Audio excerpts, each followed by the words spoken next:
of the game. It's a rich thing.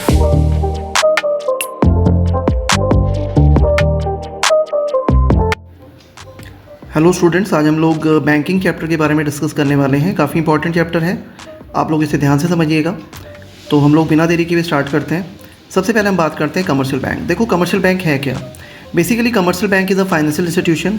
Commercial bank आपका financial institution है जो लोगों की डिपॉजिट को एक्सेप्ट करता है, उनके पैसे को सेफ़ एंड सिक्योर रखता है और अकॉर्डिंग टू देयर नीड्स उनकी प्रोडक्शन एक्टिविटीज़ के लिए, जो भी डिफरेंट एक्टिविटीज़ के लिए उन्हें लोन प्रोवाइड करता है। ठीक है, उन्हें एडवांसिंग लोन यानी लोन अवेलेबल करवाता है बिहाफ ऑफ देयर सिक्योरिटीज़। जितनी भी वो सिक्योरिटीज़ देंगे उसके बेसिस पे वो उन्हें लोन प्रोवाइड करता है। अब हम बात करते हैं यहाँ पे फंक्शन ऑफ कमर्शियल बैंक। तो सबसे पहले अगर मैं फंक्शन में पहले बात करूँ प्राइमरी फंक्शन, तो ध्यान रखिएगा मेनली जो कमर्शियल बैंक है सबसे पहले एक्सेप्टिंग डिपॉजिट, यानी वो लोगों की जो डिफरेंट डिपॉजिट्स हैं उन्हें अलग अलग डिफरेंट अकाउंट्स ओपन करके उनकी डिपॉजिट को एक्सेप्ट करता है जो कैश और नॉन कैश की फॉर्म में होती हैं। ठीक है, कैश या फिर चेक वगैरह जो भी है उनकी फॉर्म में जो भी डिपॉजिट्स होंगी उन्हें एक्सेप्ट करेगा, जैसे saving account, current account, fix deposit account या फिर रिक्योरिंग डिपॉजिट अकाउंट। इन अकाउंट्स को ओपन करके वो लोगों की डिपॉजिट को एक्सेप्ट करता है। नेक्स्ट है आपका एडवांसिंग लोन। मैंने बताया आपको डिफरेंट कंज्यूमर या डिफरेंट प्रोड्यूसर को उनकी एक्टिविटीज़ करने के लिए, जो भी उन्हें नीड्स हैं फाइनेंशियल नीड्स, उनको फुलफ़िल करने के लिए बैंक उन्हें लोन प्रोवाइड करता है बिहाफ ऑफ देयर सिक्योरिटी। इस तरह के लोन्स हो सकते हैं जैसे आपका शॉर्ट टर्म लोन यानी जो 6 to 12 मंथ के लिए होते हैं, मीडियम टर्म लोन जो 1 से 5 साल के लिए होते हैं, आपका लॉन्ग टर्म लोन जो कि 5 ईयर से ज़्यादा टिल 15 to 20 ईयर्स तक के लिए हो सकते हैं। तो इस तरह के लोन वो प्रोवाइड करता है। सेकेंडरी फंक्शन की बात करें तो commercial bank as a agent हमारे लिए काम करता है, जैसे मनी ट्रांसफ़र करना, यानी पैसा एक जगह से अगर आपको भेजना है दूसरी जगह पर ट्रांसफ़र करना है तो एज अ एजेंट बैंक आपके लिए काम करेगा। Accepting and payment made behalf of us. ध्यान रखिएगा हमारे बेसिस पे वो डिफरेंट पेमेंट को एक्सेप्ट भी करता है और पेमेंट मेड भी करता है। नेक्स्ट है आपका ट्रस्टी एंड मैनेजर। ध्यान रखिएगा bank as a trustee and manager भी काम करता है। जैसे अगर मैं आपको बात करूं कि DDA सपोज़ कुछ फ्लैट जो LIG फ्लैट हैं, जनता फ्लैट हैं, उनके लिए लकी ड्रॉ सिस्टम लेकर आ रही है और उस फ्लैट्स के लिए आपको जो फॉर्म्स हैं, प्रॉस्पेक्टस हैं, वो आपको SBI बैंक में मिलेंगे, ऐसा अनाउंस किया गया।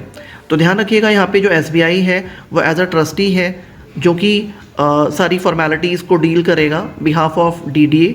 तो इसलिए हम कह सकते हैं कि हाँ, बैंक एक ट्रस्टी और मैनेजर के तौर पे भी काम करता है।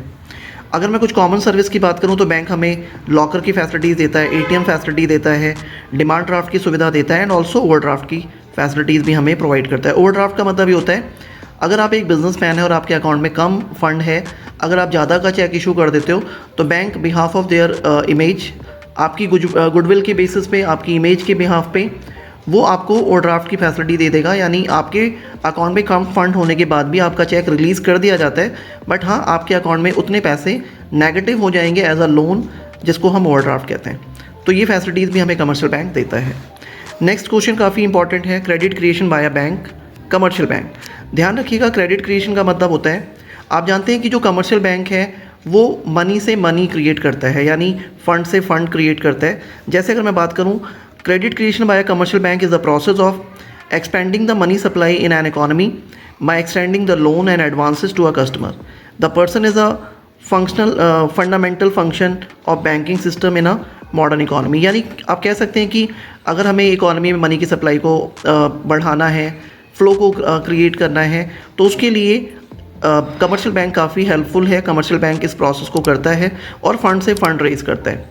अगर हम इसके कुछ स्टेप्स की बात करूं, जैसे एक चीज़ और ध्यान रखिएगा आप, यहाँ पे एक मेजर परसेंटेज होता है, जैसे हम LRR कहते हैं, लिक्विड रिजर्व रेशो, जिसमें हम CRR और SLR दो टर्म्स होती हैं। CRR का मतलब कैश रिजर्व रेशो है और SLR का मतलब स्टैट्यूटरी लिक्विड रेशो, जिसे आप अभी आगे डिटेल में पढ़ेंगे। तो अगर मैं CRR की ही बात करूँ तो CRR एक वो परसेंटेज है जो RBI डिसाइड करती है, जितना percentage must be kept bye every commercial bank, उसे या तो अपने पास उतना फ़ंड रखना होगा या फिर RBI के पास एज अ डिपॉजिट करके रखना होता है, और बाकी जो रेस्ट ऑफ द अमाउंट है वो banks as a loan public को डिलीवर कर सकते हैं। ठीक है, जैसे एक टेबल के थ्रू आप देखें, 1000 रुपीज़ अगर कोई पर्सन डिपॉजिट करता है और अगर CRR 10% है तो ध्यान रखिएगा बैंक उसका 10% 100 रुपीज़ अपने पास रखेगा, ₹900 एज अ लोन किसी अनदर पर्सन को दे देगा, ठीक है। और 900 लोन फिर अगेन बैंक में डिपॉजिट हो जाएगा। 900 का 10% फिर से 90 कट हुआ यानी एज अ CRR, और 810 अनदर पर्सन को एज अ लोन दे दिया जाता है और ये लोन फिर से डिपॉजिट हो जाता है।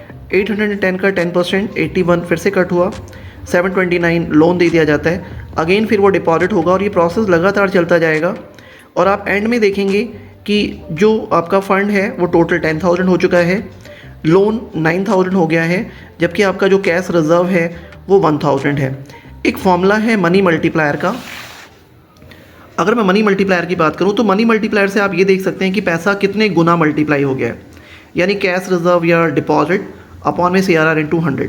यानी अगर हम बात करें एग्जांपल 1,000 रुपीज़ अगर डिपॉजिट हुआ है और 10% आपका CRR है इंटू 100 तो 10,000, यानी बैंक 1,000 से लगभग 10 टाइम्स 10,000 तक मनी क्रिएट करता है, रेज करता है। और ध्यान रखिएगा CRR जितना परसेंट कम होगा उतना ही मनी मल्टीप्लायर ज़्यादा होगा, ध्यान रखिएगा, ठीक है। तो काफ़ी इंपॉर्टेंट है, आप इसे ध्यान रखिएगा। नेक्स्ट हम बात करते हैं सेंट्रल बैंक, काफ़ी इंपॉर्टेंट टॉपिक। सेंट्रल बैंक जैसा कि हम लोग जानते हैं इंडिया में सेंट्रल बैंक RBI है, reserve bank of India. Central bank is a apex institution, apex financial institution जो कंप्लीटली बैंकिंग सिस्टम को कंट्रोल करता है, मैनेज करता है, and they have a right of issuing new note. उसे नई नोट इशू करने का राइट है। अगर हम फंक्शन की बात करें तो इशू ऑफ न्यू नोट, आप जानते हो कि सेंट्रल बैंक को नई नोट इशू करने का राइट है, ठीक है। वो एकमात्र ऐसी संस्था है जिसे नई नोट छापने का अधिकार है। Government bank, central bank government bank भी है क्योंकि गवर्नमेंट के जितने भी डिपार्टमेंट्स हैं उनके अकाउंट्स को मैनेज करना, टाइम टू टाइम गवर्नमेंट को एडवाइस करना, गवर्नमेंट की तरफ से जो भी डिफरेंट पेमेंट है पेमेंट रिसीव करना, ये गवर्नमेंट बैंक के तौर पे करता है। बैंकर्स बैंक, RBI को हम गवर्नमेंट बैंकर्स बैंक इसलिए कहते हैं क्योंकि अगर हमें पैसा डिपॉजिट करना है तो हम कमर्शियल बैंक के पास जाते हैं और कमर्शियल बैंक को खुद अगर डिपॉजिट करना हो तो वो कहाँ जाएगा, RBI के पास जाएगा। सो दैट्स वाई हम उसे बैंकर्स बैंक कहते हैं। लैंडर ऑफ लास्ट रिजॉर्ट, ध्यान रखिएगा central bank as a lender of last resort भी है, यानी अगर आपको फ़ंड चाहिए और काफ़ी ह्यूज अमाउंट है तो लास्ट ऑप्शन, अगर आपको कोई भी कमर्शियल बैंक उतना कैपेबल नहीं है दे पाने के लिए तो सेंट्रल बैंक आपको लोन प्रोवाइड कर सकती है। नेक्स्ट है क्लियरिंग हाउस फंक्शन। जितने भी चेक से पेमेंट होते हैं ध्यान रखिएगा उन चेक्स को क्लियर करने का काम किसका होता है, सेंट्रल बैंक का होता है, ठीक है। तो ये clearing house function. Control of credit यानी मनी के फ्लो को कंट्रोल करने का काम भी RBI करती है। मनी के फ्लो को बढ़ाना है या घटाना है, ये सारे डिसीजंस भी अपने डिफरेंट टूल्स के थ्रू RBI करता है। नेक्स्ट है कस्टोडियन ऑफ फॉरेन एक्सचेंज। ध्यान रखिएगा RBI as a custodian of foreign exchange है, यानी जो भी फॉरेन रिजर्व है वो उसे अपने पास सेफ़ एंड सिक्योर रखता है और उसको इंटरनेशनल ट्रेड या डिफरेंट पेमेंट्स वगैरह करने में, जो भी इंटरनेशनल पेमेंट्स हैं उनको करने के लिए उसे यूटिलाइज़ करता है, ठीक है। तो काफ़ी इंपॉर्टेंट है, आपने फंक्शन को समझा। अब हम नेक्स्ट बात करते हैं control of credit by central bank. ध्यान रखिएगा अभी हमने बात की थी कि जो सेंट्रल बैंक है वो इकोनॉमी में मनी के फ़्लो को, क्रेडिट के कंट्रोल को, क्रेडिट के फ़्लो को कंट्रोल करने का काम करता है। कैसे? उसके पास डिफरेंट अप्रोचेस हैं, जैसे quantitative approach and qualitative approach. Quantitative approach में कुछ टर्म्स हैं जिसके थ्रू वो मनी के फ़्लो को कंट्रोल करने का काम करती है, जैसे बैंक रेट। देखो बैंक रेट वो रेट है जिसमें सेंट्रल बैंक कमर्शियल बैंक को लॉन्ग टर्म लोन देती है और बदले में जो रेट ऑफ इंटरेस्ट लेती है उसे बैंक रेट कहते हैं, ठीक है। अगर RBI का मेन मोटिव है मनी के फ़्लो को बढ़ाना तो वो बैंक रेट कम कर देगी, और RBI चाहती है मनी का फ़्लो कम हो तो बैंक रेट बढ़ा देगी, ठीक है। क्योंकि बैंक रेट अगर कम होगा तो कमर्शियल बैंक को सस्ता लोन मिलेगा और कमर्शियल बैंक पब्लिक को यानी मार्केट में रीज़नेबल रेट पे लोन प्रोवाइड करेगी, जिससे मनी का फ़्लो बढ़ेगा, ओके। और अगर RBI चाहती है मनी का फ़्लो कम हो तो बैंक रेट बढ़ा देती है। सेम एज़ रेपो रेट का मतलब ये है कमर्शियल बैंक को सेंट्रल बैंक शॉर्ट टर्म के लिए लोन देता है, बदले में जो रेट ऑफ इंटरेस्ट लेगा that is called repo rate. Same as अगर मनी का फ़्लो बढ़ाना है तो रेपो रेट कम कर दिया जाता है, और अगर मनी के फ़्लो को कम करना है तो रेपो रेट बढ़ा दिया जाता है। रिवर्स रेपो रेट, ध्यान रखिएगा सेंट्रल बैंक कमर्शियल बैंक को ऐसा भी एक स्कीम देता है कि अगर सेंट्रल बैंक को शॉर्ट टर्म के लिए लोन दिया गया, कमर्शियल बैंक को लोन दिया गया सेंट्रल बैंक के द्वारा, और अगर कुछ अमाउंट बच जाता है कमर्शियल बैंक के पास, तो RBI ऐसा बोलती है कि आप उस फंड को सेंट्रल बैंक यानी RBI को दोबारा वापस एज अ लोन दे सकते हो, और इस बार RBI कमर्शियल बैंक को लोन पे इंटरेस्ट देगा, उसे हम जो भी रेट ऑफ इंटरेस्ट देगा उसे हम रिवर्स रेपो रेट कहते हैं, ठीक है। और अगर RBI चाहती है मनी का फ़्लो बढ़े तो ध्यान रखिएगा रिवर्स रेपो रेट को कम कर देगी और अगर आरबीआई चाहती है मनी का फ्लो कम करना है तो रिवर्स रेपो रेट बढ़ा देगी। नेक्स्ट है ओपन मार्केट ऑपरेशन। आरबीआई के थ्रू ओपन मार्केट में डिफरेंट सिक्योरिटीज़ और बॉन्ड्स को खरीदना, that function is called open market operation. अगर आरबीआई चाहती है मनी का फ्लो बढ़े तो मार्केट में अवेलेबल जो भी सिक्योरिटीज़ या बॉन्ड्स हैं उसे आरबीआई खरीदना स्टार्ट कर देता है।